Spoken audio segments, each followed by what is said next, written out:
In LA this week. And it's been a fantastic blessing, really it has. Getting washed up. Haircuts for the homeless. It's one of several free services being offered at this church in Sylmar, part of a team effort between community members, the city, and the county of Los Angeles. I'm Gil Reyes with a story next. I'm Anna Marco. City leaders and riders celebrating the 10th anniversary of the Orange Line. More on that coming up. I'm Rasha Goel. Up next, how one councilman is bringing city government back to the public.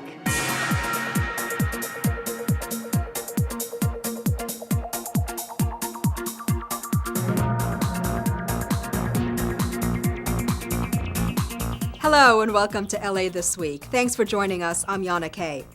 Our top story this week, heavy rain is coming, but are you ready? City departments pool their resources to cushion the blow of El Nino.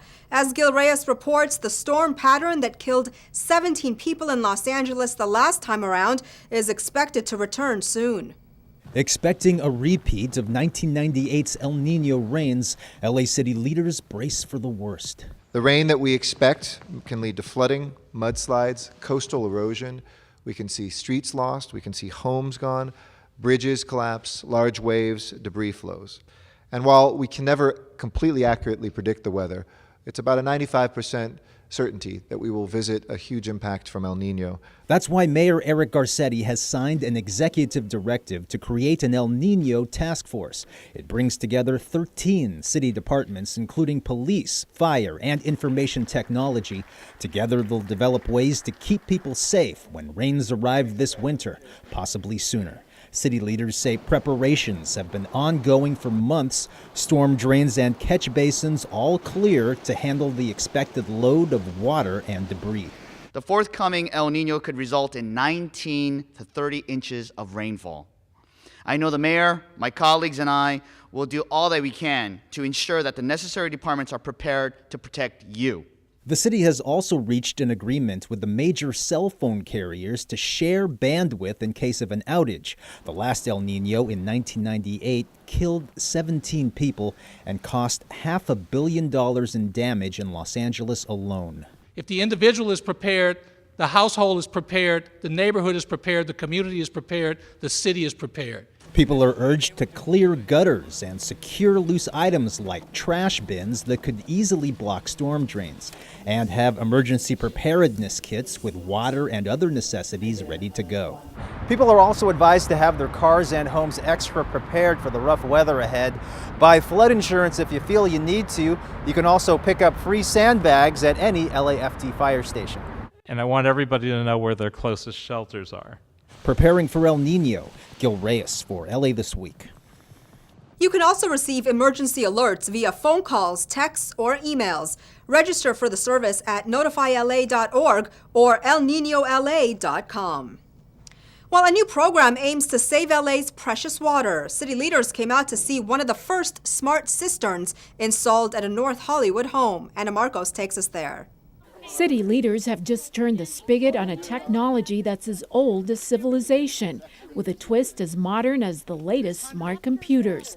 These smart cisterns do a lot more than those of Roman times. It's had added technology to be able to sense the weather, to know when to utilize the water, when it can be refilled, and when it should be discharged into the environment. The smart cisterns are a joint effort between the Department of Water and Power, the Bureau of Sanitation, LA County's Flood Control District, and homeowners to green our environment, conserve water, and replenish the water table.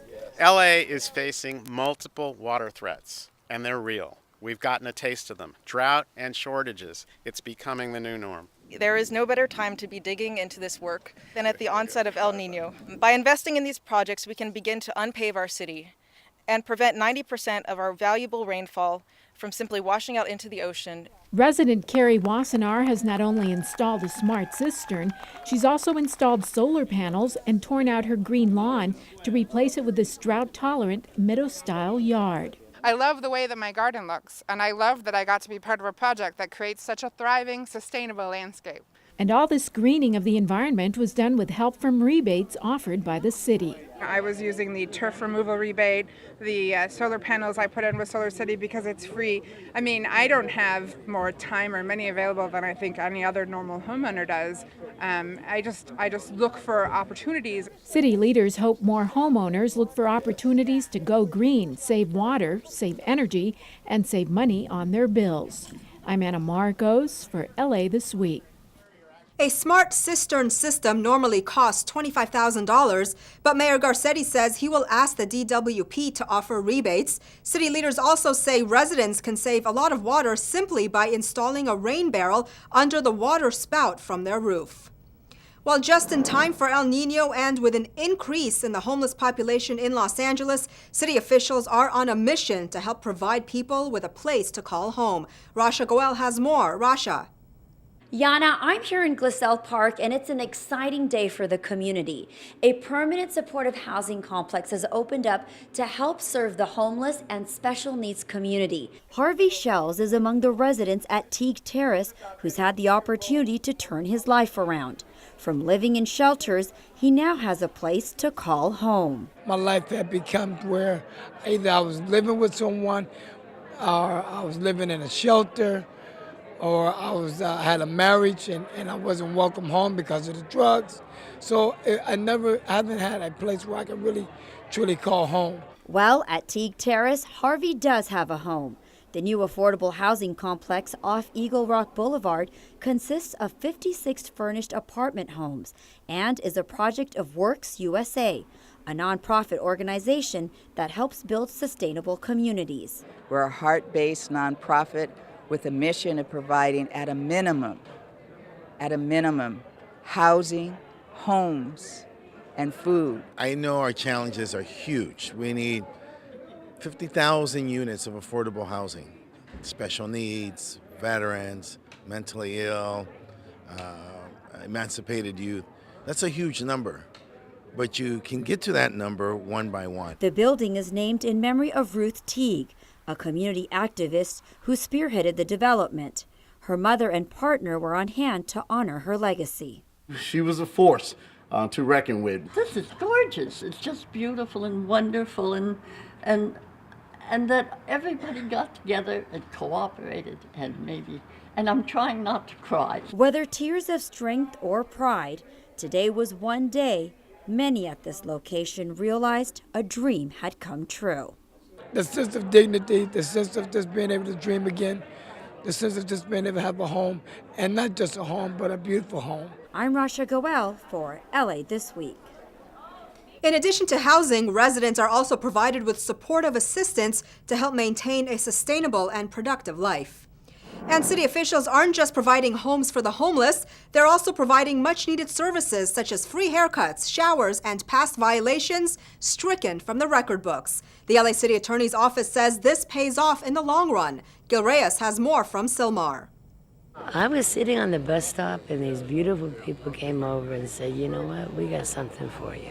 And it's been a fantastic blessing, really it has.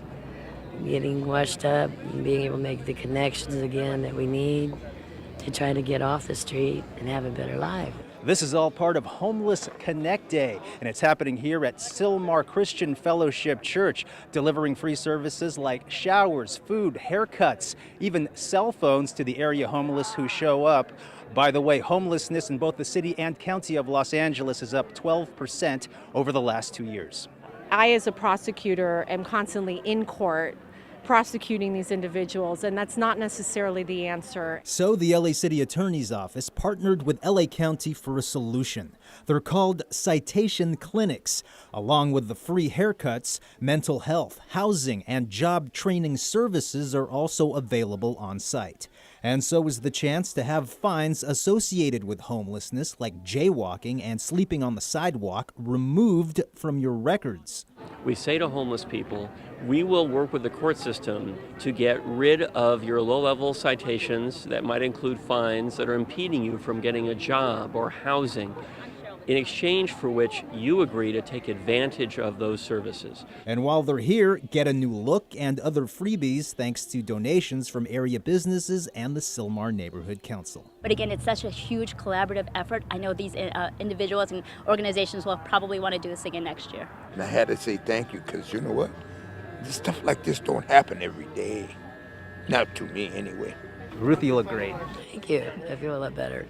In Sylmar, Gil Reyes for LA This Week. This year, the LA Homelessness Services Authority counted 472 homeless people in the Sylmar area. While a challenge is issued to thousands of middle and high school girls to solve gender-related problems in their community. As Gil Reyes reports, scholarship money is at stake. We want to work with kids and open the conversation about sex. This student from Eagle Rock High School is one of several young women working on original plans to improve their school or community. She believes sex education on campus is limited because people are afraid to talk about it. So she asks this panel of health experts for advice. Some successful things that you've seen, how opening that conversation up with students and making it less uncomfortable. Her education plan could earn her a scholarship. Also funding and resources for implementation. It's all part of the Girls Build LA Challenge, sponsored by the LA Fund for Public Education. We'll determine in the springtime how much we have to award scholarships to these teams of girls. You know, we'd like to set up little funds for them for their to further their education. All female teams from 45 area schools are taking part. Plans must be in the realm of education, leadership skills, or health and wellness. A chance for tomorrow's female leaders to start shining now. At USC, Gil Reyes for LA This Week. Other campuses participating include Belmont, Jefferson, and Los Angeles high schools. Well, it's just a jump to the left and a step to the right, and you're standing inside City Hall for the 40th anniversary of a cult classic. Rich Samuels has more. Hands on your hips. It was City Council as you've never seen it before.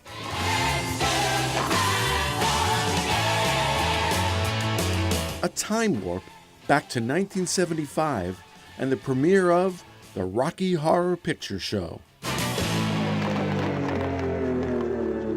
A 40th anniversary salute to a movie that started life as a box office flop, but found its own place in American pop culture. Midnight screenings started in New York City, soon spread around the country, where attendees would get free admission if they arrived in costume. And before long, every screening of the film was accompanied by a live fan cast, acting out the parts actors were playing on screen. Joining the councilman for the declaration of Rocky Horror Picture Show Day was the film's producer, Lou Adler. The reason that this film started and has never ended is because of Tim Curry. The film's star, Tim Curry, remained in good spirits despite suffering a stroke 3 years ago. I'm so glad that our day is so close to my favorite American holiday, Halloween. Councilman Koretz pointed out that the film's appeal was more than simply being a fan favorite. For some, it was community. The film has also been helpful in the gay and bisexual rights movement, the acceptance of fabulous drag queens, and has provided an essential community for people who otherwise may feel themselves on the fringe of society. Despite being considered a financial failure in 1975, the Rocky Horror Picture Show has gone on to earn over $450 million to date, adjusted for inflation. From Los Angeles City Hall, this is Rich Samuels for LA This Week. Rocky Horror began life on the London stage in 1973. Well, a birthday for one of the most successful bus lines ever. City leaders and riders were on hand to celebrate the 10th anniversary of the Orange Line. Anna Marcos takes us there. Now that's the way to celebrate a ribbon cutting. In this case, a banner cutting, as the Valley's Orange Line celebrates its 10th birthday. The Orange Line today, that we celebrate the 10th anniversary of running, is now arguably America's most successful bus rapid transit line, period. It was somewhat of an experiment as well. We'll put it out. Nobody, at that point uses rapid transit in the West Valley because there was no rapid transit. But when you put it in there, it blew up. The Orange Line runs from Chatsworth through Warner Center all the way to the Red Line connection at Universal City, and it's become quite popular. Why do I use it? To get around to like restaurants and all my local, businesses, mama papa shops, and, the malls. So we use it to save on gas to get around the city. When it first opened, the Orange Line was expected to get about 7,000 riders. Instead, it got about 16,000 riders after the very first day. And since then, ridership has almost doubled, forcing city leaders to look at other options to expand. Among the options, longer buses. This is a single articulated bus. A double articulated bus would add 50% more. That's like 3 parts. It's exactly right. City leaders who took a celebratory ride on the bus are also considering turning the bus line into a rail line. They are proposing a transportation tax measure on the ballot next year to pay for the improvements. But now it's our job to take it further, to the next level, such as converting the Orange Line to rail. It's a great example of creating new mobility options for our region. And above all, people in the Valley love this thing. Happy birthday, Orange Line. And what better way for a bus line to spend a birthday than by being people's favorite ride? I'm Anna Marcos for LA This Week. City leaders say another future plan involves building a rail line from the valley to the west side through the Sepulveda Pass. Well, Councilman David Rue is one of the newest members to take seat in City Hall. Rasha Goel has more on the ambitious goals he's creating to strengthen ties between government and the community. He's been in office for over 130 days and has already worked some magic. We now sit down and talk to Council Member David Rue of the 4th District and find out what else he's got in store for his constituents. Let's go learn some more. And in the 130 days, we were able to do a couple of exciting things. Most recently, we just launched our website. And we try to make it as interactive as possible, where we could get a lot of feedback from the community. The website is easy to use and allows for residents to give feedback by participating in surveys, see a list of upcoming meetings, or engaging in a conversation. Councilman Rue also talks about the Discretionary Funds Advisory Task Force, which is made up of 9 community members from the district. What I promised to do is open up my books to let the community know exactly how much money is coming into my office, the discretionary funds, and what they're being spent on. And going forward, I wanted to ask the community to make recommendations on what we should prioritize on and how we should spend these funds. For the councilman, transparency with the community is a priority. Everything that we're doing in my office starts with transparency. So when I talk about the Discretionary Funds Task Force, it's so I could be transparent with the community about my funds. When I talk about the website and making it interactive, it's again about being as transparent as possible. And transparency is key because as you've seen, it's not just in the city of LA, but it's nationwide. There's a lot of mistrust towards government. And that's why, when it even comes to fixing things like the sidewalk, Councilman Rue is going to the people. So I'm engaging the community members to ask them, if I could only fix 1 or 2 sidewalks in your neighborhood, which 1 or 2 should we fix? Can you help me prioritize? I mean, who knows more about your neighborhood than you? Tell us what's happening with the Hollywood sign. It's obviously a popular item here living in Los Angeles. Unfortunately, what that has caused is congestion in the neighborhoods. There are no public facilities, so you have people urinating, defecating, throwing out cigarette butts during this high fire season. I mean, it creates a lot of ancillary problems. So I support tourism. Tourism is a huge industry for our Los Angeles economy. However, when it comes to the Hollywood sign, I've been approaching it as a public safety issue. And lastly, the impact of development is also a controversial issue in the 4th District. So it's about engaging the community and the community having a process saying, having the ability to weigh in on their thoughts on these development projects. And to that end, I mean, I said I pledged not to take any contributions from developers. First, because there's so much distrust from the community that I want to show them that I'm coming from a clean slate, that I'm not going to be influenced by them. And what's the easiest way not to be influenced by them? By not taking their contributions. And second, we went further with our website to be interactive. We also said, anytime I meet with a developer, we will let you know. So we post the meetings with the developers so they know who we met with, what information we got, and we share that information, which is all public information, by the way. Here's a chance for you to be involved with Council District 4. Reporting for LA This Week, I'm Rasha Goel. Councilman Rue's website is daviderue.com. Well, city officials unveil a new streetlight that helps Angelenos stay connected. The mayor shows his support for the radio industry, and a middle school in North Hollywood honors one of their own. All these stories in City Beat. The nation's first smart pole streetlight at Gower in Santa Monica was unveiled recently by LA Mayor Eric Garcetti. The Philips smart poles are equipped with energy-efficient LED lighting and wireless technology. 100 streetlights will be installed across Los Angeles over the next year. 500 additional poles will be added over the next 4 years. Officials say the smart poles will deliver enhanced, reliable wireless broadband coverage to businesses, visitors, and citizens by integrating Ericsson's small cell technology into standard city streetlights, improving the wireless network for Angeleno smartphones in dense urban areas. Nothing is more important to our daily life than how quickly we can connect. It means people can apply for jobs, they can check their email, they can connect with their family, they can do the work that fuels both the personal and business life of our city. The mayor was also the keynote speaker at the recent Broadcasters Association Outstanding Achievement in Radio Advertising Awards luncheon held at the Sheraton Universal Hotel in Universal City. The luncheon honored radio advertisers that support the industry. The mayor, who co-hosts his own segment called Ask the Mayor on KNX 1070 AM, said that radio plays an important role in our everyday lives.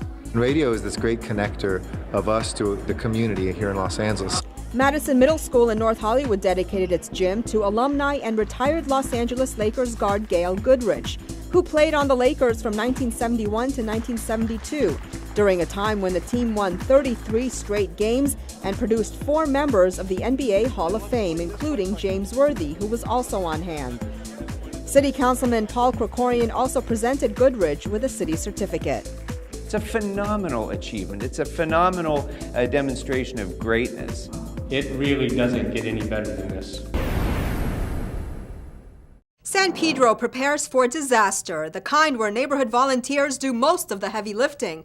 Gil Reyes shows us in this Cert training exercise. The rescuers in the green vests are not firefighters, nor are they law enforcement. They're regular civilians like most of our neighbors, ready to serve when disaster strikes. There's strength in community, there's strength in preparation, and there's strength in our allied agencies, and that's what this is about tonight. More than 100 volunteers take part in Cert training in San Pedro. Cert stands for Community Emergency Response Teams. This exercise, a simulated explosion at the port's World Cruise Center, provides valuable lessons. In medical response and triage and fire suppression and search and rescue. In a real disaster, police and firefighters might be too busy to respond to emergencies in your area. If so, it's Cert to the rescue. Volunteers must undergo a 21-hour training course led by LA City firefighters to help ensure neighborhoods will be safe during a fire, flood, or terrorist strike. And even if we just help our block, or if we live in an apartment building, even if we just help everybody in that building, make sure they're safe and tend to their wounds, should they have any, we're ahead of the game. This drill is a lesson on prioritizing, deciding who needs first aid and hospitalization, and who can wait. Volunteers from St. Mary's Hospital donned the Hollywood makeup to make the scenario more realistic. I really do think this training is important. I've never been to a training like this, so whatever knowledge I can gain from this will help me out in the future. And possibly save lives when the unexpected happens. In San Pedro, Gil Reyes for LA This Week. Cert is offering training if you want to volunteer. Find out more at cert-la.com. Well, it's an annual tradition that puts the spotlight on African culture and brings communities together through art and dance. Dancer Amber Tell gets into the rhythm of the music. Her high energy and upbeat dance comes from Guinea, West Africa.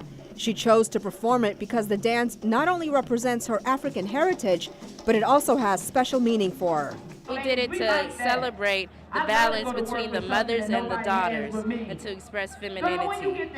Tell was just one of many performers, dancers, artists, and musicians who showcased their talents and paid tribute to African culture at the Leimert Park Village African Art and Music Festival. I grew up in this neighborhood, so I feel it's my responsibility to come out and show support, each time we have this festival. The annual festival began in 2009 and is the signature event of the Leimert Park Village Group, whose mission is to promote culture, commerce, and community. And there was certainly plenty of culture on hand, from a variety of African artwork and artifacts to boldly patterned clothing, vibrant jewelry, and of course, the soulful sound of some dynamic voices. So far from home. Sponsored by Council District 10 and other community groups and organizations, festival organizers say the event not only seeks to highlight African culture, but also to broaden the understanding of our diverse backgrounds. Pershing Square transforms into a winter wonderland. Some of the latest cars on the market roll into the LA Convention Center, and a murder mystery at the Getty. All this in this week's Things to Do. It's the coolest place for the hottest holiday happenings. Holiday Ice Ring in Pershing Square kicks off its amazing 18th season for ice skating under the sun and stars in the heart of downtown Los Angeles.